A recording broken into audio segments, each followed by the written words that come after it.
Jackson Pollock represents a kind of dead end on what he created, because if someone else does a drip picture, then it just feels like thievery.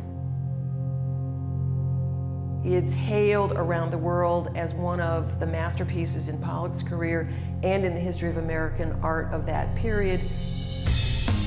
The sheer physical size of mural was absolutely unprecedented for Pollock.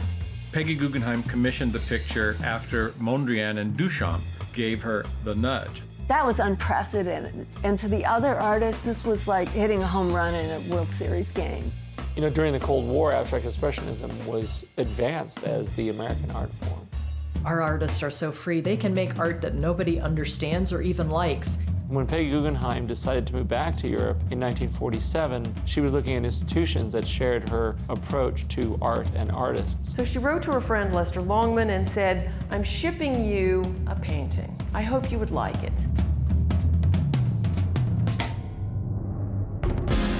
There were a lot of myths surrounding the painting that had circulated around it for years. The painting was supposed to be delivered so that Peggy could show it. Like 2 days before that, he hadn't even made one mark on it. It was quite clear that the painting needed not only conservation attention, but it also needed some study. Getty did a real service to humanity by restoring that picture.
I like to think about American modernism as having a much older origins, an older foundational history.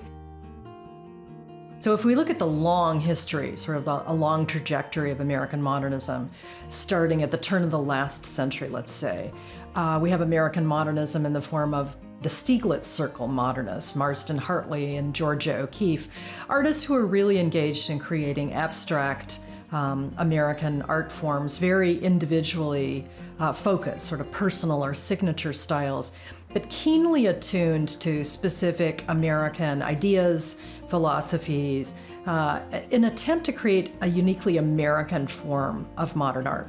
And we see this throughout the 20s, even into the interwar period. And then in the 1930s, with the Great Depression and the collapse of the economy, we see a different kind of art emerging and being very successful, both popularly and economically. And that's the art of the regionalist, which allows us to think about American moderns such as Thomas Hart Benton and Grant Wood, the regionalist artist of the 1930s. Grant Wood not only did advertising and he did book illustration, but he even represented the Masonite Company. He represented furniture companies. I mean, he was quite an active artist in the professional world.